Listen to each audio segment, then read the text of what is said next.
Hello and welcome to World Talks here on TVP World, where every word matters. I'm Diana Skaya. As protests in Georgia intensify, the country's prime minister has accused the opposition of orchestrating a revolution. Now, the protests in their sixth night now have seen demonstrators fiercely opposing the government's decision to suspend EU accession talks until 2028. All this while facing violent crackdowns by the police. Now, to discuss the potential future scenarios for Georgia, I'm joined by Shota Gvineria, Economic Policy Research Center of Georgia. Good morning, sir. Thank you so much for being with us here this morning. Thank you for having me.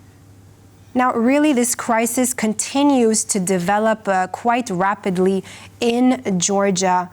Now, several possibilities here could be taking place in the country. But first, let me ask you this. How likely is it that the Georgian dream will actually step down under pressure from the protests? Well, this is a very good question. And I wish I had a clear way of answering it. But what I can say is that this process is leading towards Georgian dream leaving the government for sure. It's irreversible. The country is in turmoil. In 21 cities of Georgia, there are demonstrations. There are everyday statements from different professional groups, from the ministries, from different segments of Georgian society that they strongly oppose Georgian dream's pro-Russian policy. So there is no way for them to fix it. That's something that I can tell you for sure. Now, because of the Russian nature of this governance that Georgian dream has imposed, I'm not sure if they're ready to accept it and step down.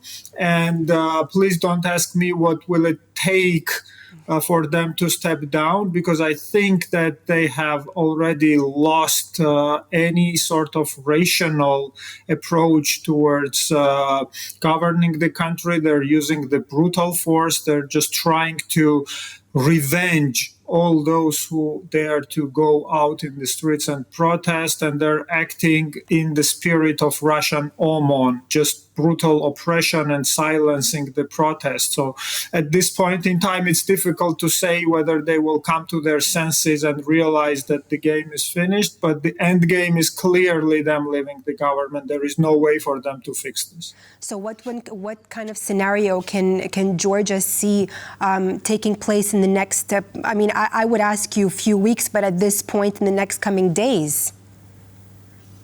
Exactly, yeah. So for the broader context, the elections that took place on October 26, none of the democratic stakeholders acknowledged the elections as free and fair. Now, there is no internal legitimacy, as you can see from the footage very clearly. So there are two sources of legitimacy for the government, right? First is the internal legitimacy that the society accepts the elections. That's not clearly the case in Georgia. And the second is the international legitimacy that comes from the recognition of the credible organizations and partner countries, right? None of that has happened. So this is actually an illegitimate government. They do not have a legitimate power to rule the country at this point. So whatever they're doing now is illegitimate as well as illegal, because it is against the Constitution of Georgia and very clearly pronounced will of the majority. So now this the recent trend has been that more brutal crackdown of the protests we see, more people come out in the streets. And that's very concerning for the government, because these crackdowns were supposed to scare people and they were supposed to keep people away from the streets. But what we see is that every time they use brutality, more and more people join the protests, more and more cities are engaged in protests, and you see the scale and the amount of people demanding only one thing: clearly demanding one thing: new elections, because the elections that were conducted on October 26 were rigged, they were manipulated, they did not reflect the will of the Georgian people. So we demand new elections, and this is something that I hope will be the end game of this in coming days, as you said.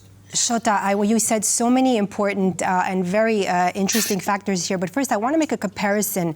A couple of months ago, there was, some similar protests that were shaking up Armenia, but in Armenia, they're known to die down very rapidly, and what we're seeing in Georgia is actually the complete opposite, and I find that as a very, very interesting how this is developing with exactly what you said, that the more police brutality Georgians are witnessing, the more people and Georgians are coming out trying to really defy that. Now, tell me, you said that the government, isn't concerned or is concerned, but let me ask you this. How concerning is this situation for Russia? Well, I think for Russians at this point in time, everything is going fine, because Russia's agenda is to keep the country away from European and Euro-Atlantic integration. That's their objective.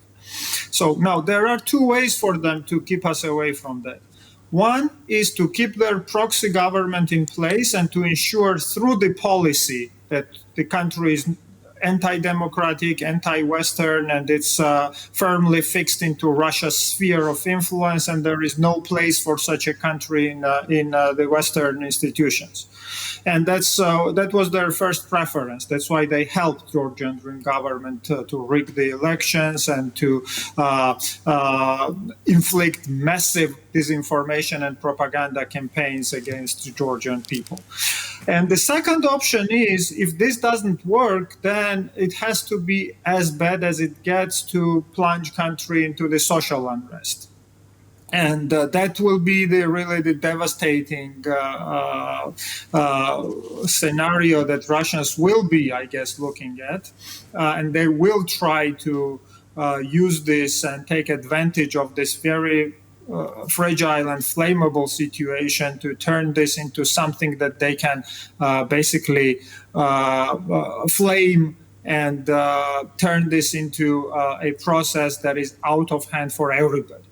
And so, we have seen those signs. So then would you say, or do you think that Russia is slowly losing the South Caucasus? That's clearly the case in Georgia, because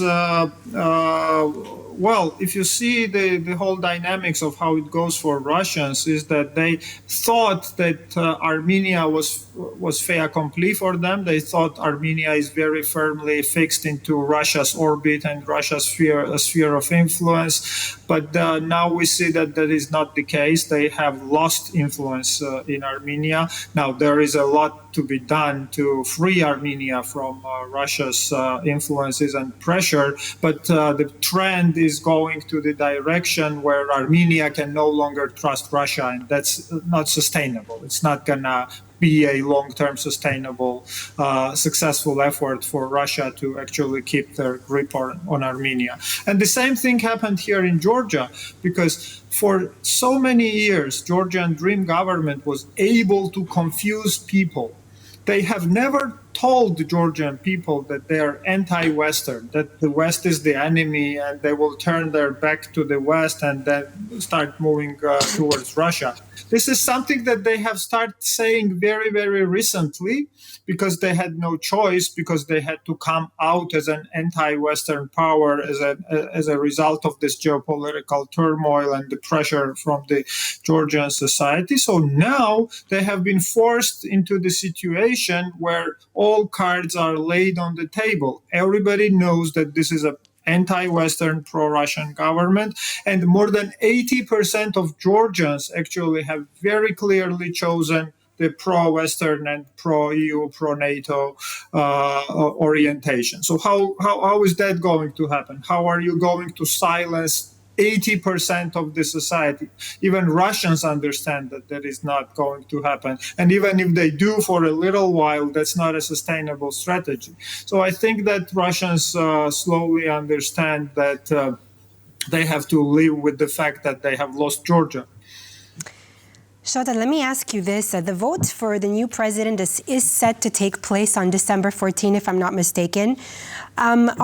This is a quote here I have on December 29 that President Salome Zurabishvili will have to leave her residence and surrender the building to a legitimately elected president.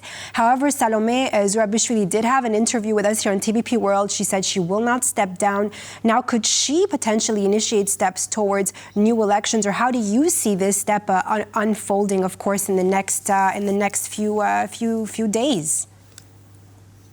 President Zurabishvili's role in this process is indispensable because Salome Zurabishvili is the only legitimate institution in the country right now, because the legitimacy of the elections, as I said, have not been recognized, which means that the parliament that has been formed as a process of unilateral actions of the Georgian Dream Party is not a legitimate parliament.